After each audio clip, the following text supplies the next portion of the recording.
episode kedua kita pada kali ini. Jadi kita kali ini akan ngebahas tentang menjadi panggilan untuk menjadi seorang seminaris itu memang dari hati atau sekedar FOMO sih. Nah, nanti kita akan bahas setelah kita perkenalan ya sama narasumber kita kali ini. Oke? Kita udah kedatangan Diakon Boni dan juga Kak Edo. Selamat datang Diakon Boni dan Kak Edo di podcast Mawas kita kali ini ya.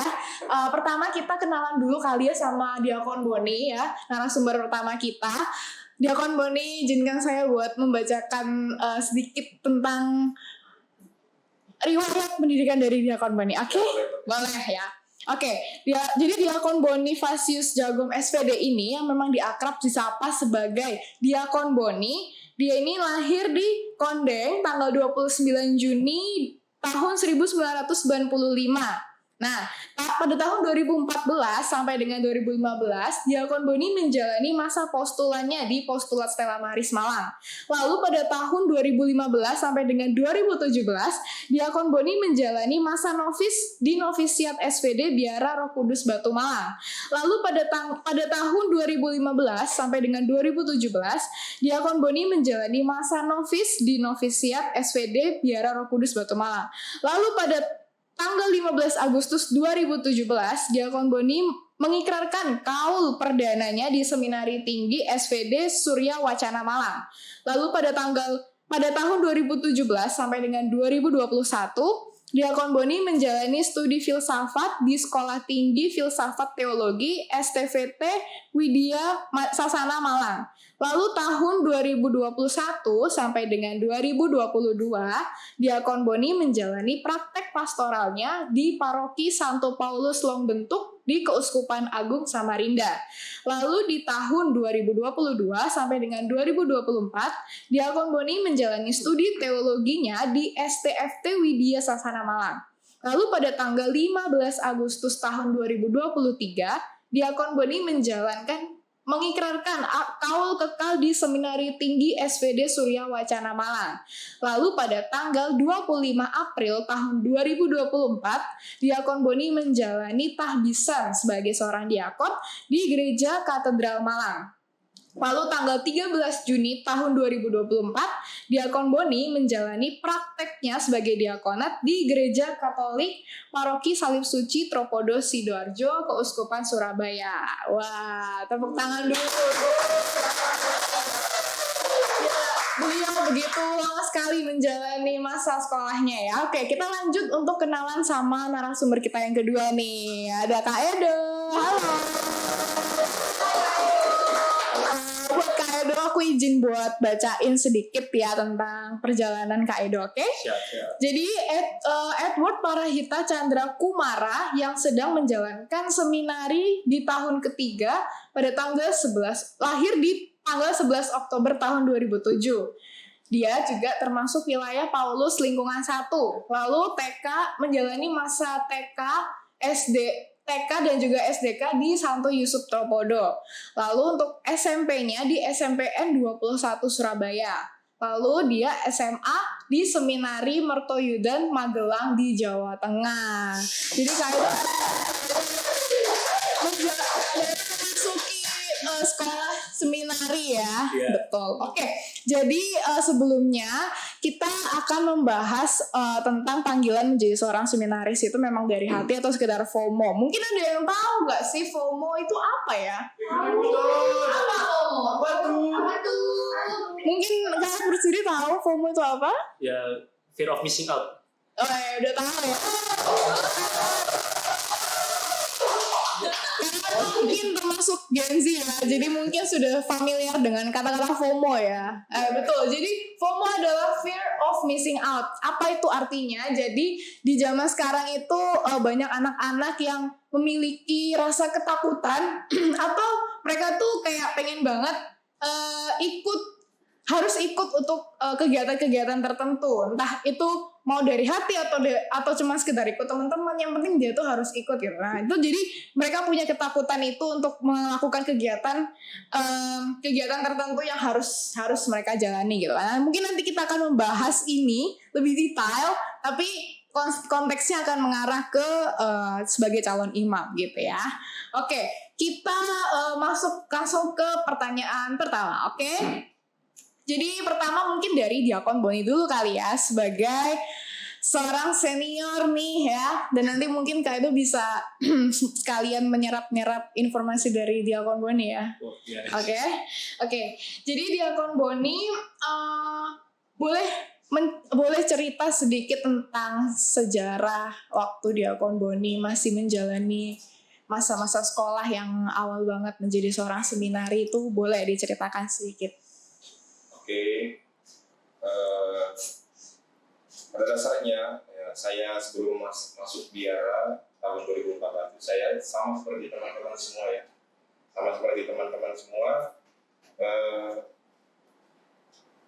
menjalankan sekolah seperti biasa dari SD, SMP, SMA.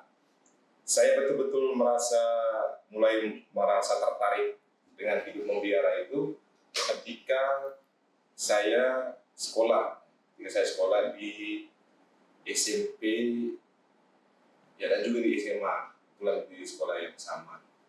Nah, pengalaman ketertarikan saya untuk masuk biara itu sebenarnya dari kesaksian hidup Romo ya, seorang Romo misionaris yang berkarya di Afrika. Nah, waktu itu satu hari di sekolah ketika saya masih SMP kelas 2 itu, kami seluruh siswa mulai dari SMP, putra-putri, SMA juga putra-putri dikumpulkan di satu aula besar. Dan kami berkumpul untuk mendengarkan sharing misi dari seorang Romo yang berkarya di Afrika. Nah, waktu itu beliau men-sharingkan bagaimana pengalaman beliau melayani umat Katolik di Afrika. Dan yang membuat saya terkesan sekali itu kehadiran Romo ini, orang Indonesia, orang NTT. Saya lupa namanya siapa ya, karena sudah lama sekali. Saya berusaha untuk cari-cari siapa nama Romo, tapi nggak ingat lagi. Nah, Romo ini hadir di sana bukan hanya untuk melayani sakramen-sakramen, tapi juga memperhatikan berbagai aspek kehidupan umat Katolik di sana. Nah, salah satu yang membuat saya terharu itu Romo itu mengajarkan mereka untuk makan nasi. Orang di Afrika mengajarkan anak-anak di Afrika itu makan nasi, karena mereka itu makanan khas mereka bukan nasi. Jadi apa gitu. Dan Romo ini memperkenalkan makan nasi ini ya, berawal dari karyanya beliau memperkenalkan pangan di sana, bawa bibit-bibit padi, umbi-umbian dan juga tanam di sana, dan memperkenalkan kepada umat dan untuk dijadikan sebagai makanan pokok mereka di kemudian hari. Saya melihat apa yang dilakukan Romo ini kok sangat luar biasa sekali. Dan waktu itu saya sebenarnya ketertarikan saya bukan untuk menjadi Romo, tidak ada kesadaran untuk menjawab panggilan Tuhan itu ya, karena masih kecil dan masih SMP, masih lugu-lugu ya. Nah, saya malah dulu bercita-cita ingin jadi tour guide, dari antar turis itu. Jadi motivasi saya itu ya bisa jalan kemana-mana gitu, bisa antar turis, ke tempat-tempat pariwisata ya. Selain untuk rekreasi ya bisa jalan-jalan, ya pokoknya merasakan kesenangan duniawi lah ya. Tapi kemudian berbagai cita-cita saya itu, idealisme saya itu luntur ya ketika mendengarkan sharing-sharing tadi. Ada ya orang yang tidak punya hubungan darah, tidak punya hubungan keluarga dengan umat di tanah misi di Afrika, tapi mempersembahkan hidupnya, seluruh dirinya untuk menolong mereka, membantu mereka untuk memperbaiki kehidupan mereka dari berbagai aspek. Akhirnya dalam perjalanan waktu saya cerita ke orang tua, saya libur, kesempatan saya cerita ke orang tua, dan mama saya setuju saya memutuskan masuk biara, tapi bapak saya waktu itu kurang setuju karena alasan beliau itu sekolah jadi Romo terlalu lama, 10 hingga 11 tahun. Tapi kemudian dalam perjalanan waktu saya cerita terus ke orang tua dan akhirnya mungkin dalam keadaan berat hati, bapak saya juga setuju mengiyakan saya untuk masuk biara. Dan suatu ketika saya bertemu dengan seorang pastor yang mendirikan sekolah kami waktu itu, seorang pastor SWD dari Jerman, Pastor Ernest Plaser SWD, menceritakan soal niat saya untuk masuk biara. Dan beliau menyetujui dan kemudian merekomendasikan untuk masuk biara SWD di Malang. Akhirnya pada tanggal tahun 2014 saya mulai mendirikan menjadi postulat di postulat Selamaris Malang. Dan saya waktu itu bukan mengajar sih, karena waktu SMA kan ada teman-teman yang dekat dengan kita kan, teman-teman yang satu frekuensi semacam gitu ya. Dan saya menceritakan niat saya itu. Dan kemudian ternyata ada dua teman saya yang lain juga punya niat yang sama, tapi dalam perjalanan waktu dalam kebersamaan kami itu tidak pernah mengungkapkan itu. Akhirnya, tapi salah satu teman saya ini terhalang karena alasan tidak didukung oleh keluarga, tapi satunya ikutan dengan saya. Beliau juga ternyata punya niat dan punya cita-cita yang sama.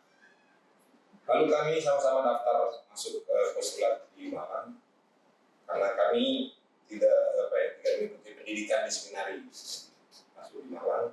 Dan dalam perjalanan waktu sekitar kurang lebih berapa tahun ya, dari 2012 sampai tahun sekarang 2024, kurang lebih 10 tahun ya. Iya, Ya, cukup lama kurang lebih sekali. 10 tahun, dan bersyukur sekali teman saya ini juga bertahan sampai sekarang sedang diakonat di Malang. Luar biasa. Dan dari situ kemudian yang mau saya refleksikan bahwa panggilan saya, memaknai panggilan saya ini sebagai sebagai berkat, sebagai anugerah yang dalam perjalanan atau dalam proses panggilan itu, dalam pendidikan menjadi romo, menjadi imam, memang kita tidak sadari apakah kita ini sungguh-sungguh menjadi calon imam atau tidak ya, karena ya, ada berbagai proses, berbagai dinamika yang dilakukan di dalam proses pendidikan itu selama kurang lebih 10 tahun. Seperti ada juga kita jumpai teman-teman yang misalnya masuk biara hanya sekedar ikut-ikutan. Benar tadi kan, masuk biara sekedar ikut-ikutan.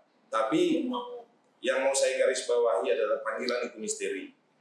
Panggilan itu misteri. Ada teman saya masuk biara hanya untuk ikutan rame-rame sama teman-teman supaya mengalami kebersamaan, sukacita, kegembiraan.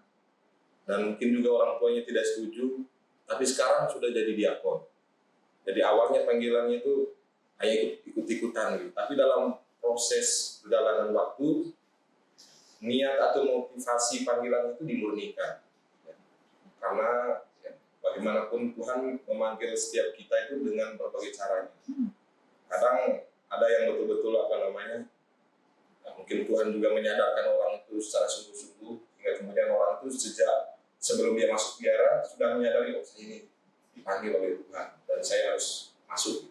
Ada kemudian orang yang hanya ikut-ikutan dulu, tapi di dalam motivasi dia ini dimurnikan, disadarkan sungguh-sungguh bahwa kamu masuk biara atau ingin menjadi seorang imam ya, itu bukan hanya sekedar ikutan teman-teman. Ada hal lain yang perlu kamu sadari. Bahkan ada orang yang misalnya semasa kecil ya, dia lihat ada romo. Ini ada kisah menarik ini. Ada romo orang Jerman atau orang Belanda gitu. Setiap pagi dia makan roti, sarapannya roti, orang barat kan. Lalu ada anak yang selalu berkunjung ke pastoran dan lihat pastor itu kok enak ya makan roti. Saya ini ingin jadi romo biar bisa makan roti gitu. Jadi di dalam benaknya itu tertanam itu. Saya mau jadi romo supaya bisa makan roti. Ya. Unik juga ya. Unik. Dalam perjalanan waktu ternyata memang dia masuk seminari gitu, masuk seminari dan sekolah jadi romo dan sudah jadi romo. Yang motivasi awalnya itu tadi ingin makan roti. Nah itu yang mau saya garis bawahi, bahwa ketika orang itu sudah memasuki masa formasi, masa pembinaan sekolah menjadi seorang Romo, motivasi atau niat dari dalam dirinya itu dimurnikan. Apakah memang, kadang kan gini, orang itu sebenarnya memang benar-benar dipanggil oleh Tuhan untuk menjadi seorang Romo, tapi dia belum menyadari. Nah, yang dia sadari hanya ikut teman, yang dia sadari sekarang ini hanya ingin makan roti. Nah, dalam perjalanan waktu itu, dalam proses pembinaan itu, motivasinya itu dikorek terus-menerus, digali terus-menerus, sehingga kemudian suatu saat nanti dalam perjalanan itu dia menemukan, oh ternyata motivasi saya ingin menjadi Romo ini sebenarnya. Jadi bukan karena ingin ikut-ikutan teman, bukan karena FOMO, ya, bukan karena tadi ingin makan roti, tapi ternyata ini. Nah, itulah waktu masa pembinaan selama kurang lebih 10 tahun atau berapa tahun itu, selain kita gunakan untuk studi filsafat teologi, tapi juga untuk membentuk kepribadian kita dan juga untuk melihat kemurnian motivasi kita untuk masuk biara, untuk menjadi seorang Romo itu apa. Seperti itu. Oke. Mungkin dari ceritanya Diakon Boni ini sangat kompleks sekali ya. Maksudnya dari sekolah yang lama banget dan beliau menjalani masa-masa waktu sekolah itu penuh dengan pengalaman yang sangat-sangat unik gitu ya. Ada yang tadi alasannya biar makan roti lah, ada yang FOMO juga segala macam. Kita kayaknya hold dulu ya Romo ya. Kita beralih nih ke yang masih baru nih, masih fresh nih ya. Maksudnya masih fresh nih. Panas-panas ya. Iya, masih panas nih Mas. Boleh Kak Edo ceritain gimana sih awalnya pengen masuk ke seminari itu coba. Ya, kalau tadi kan diakon kan ceritanya kan sangat kompleks, dari tertarik sama misionaris, lalu akhirnya bisa sampai jadi diakon. Saya tuh agak random saya itu. Ceritanya sebelum masuk seminari itu agak random. Nah, ini semuanya tuh berawal dari saat awal kelas 9 SMP. Itu kan ya seperti biasa anak-anak SMP udah akhir kan pasti disuruh untuk segera mencari sekolah SMA yang baru. Sekolah SMA yang baru lah. Itu orang tua udah mendorong, ayo kamu mau masuk SMA yang mana? Sebenarnya tuh awalnya tuh saya nggak ada mau niat jadi Romo apa jadi seminaris, itu nggak ada sama sekali. Bahkan untuk kepikiran untuk masuk seminari pun nggak ada. Ya karena saya masih teguh sama apa yang saya senangin ya, akhirnya itu saya kuat banget tuh, saya pengen ke sekolah menengah musik di Jogja. Saya pengen banget di situ. Yang diisi itu? Oh itu bukan? Ya deket-deketan. Nah itu. Selain itu saya juga sama papa juga didorong untuk ke SMA Kolose de Brito. Nah, karena ada ceritanya, karena papa emang alumni Kolose de Brito. Nah, makanya itu. Nah, makanya itu papa pasti mempromosiin sekolah SMA-nya dulu. Ya, saya sebenarnya ya tertariknya ya ke situ-situ aja. Dan apalagi orang tua saya tuh menawarkan sebuah tawaran, mau nggak sekolah sekolah di dekat Jogja, pokoknya di luar kota lah yang penting, biar melatih kemandirian juga. Akhirnya wah tertarik, karena saya tuh pengen banget bisa tinggal bebas sama orang tua gitu. Pokoknya bebas sama ocehannya mama papa atau segala macam. Oh diomelin terus ya? Oh nggak terlalu kok. Nah itu ya kan karena masih ada keinginan untuk menjadi musisi itu saya.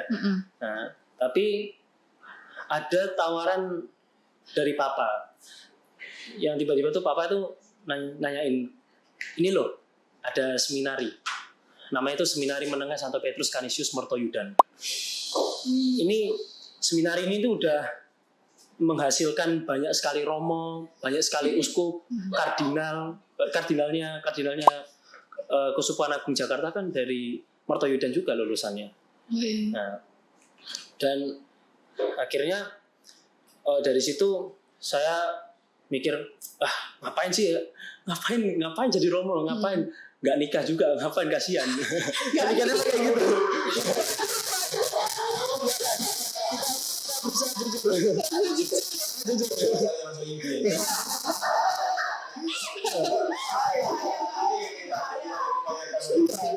Memang Buka-buka. bener. Nah ya jujur aja kan kayak gitu. Iya. Ya akhirnya saya berusaha untuk meremehkan. Ngapain seminari, nggak usah. Oke. Seminari akhirnya saya tolak mentah-mentah. Pas itu sudah seminari membuka pendaftaran.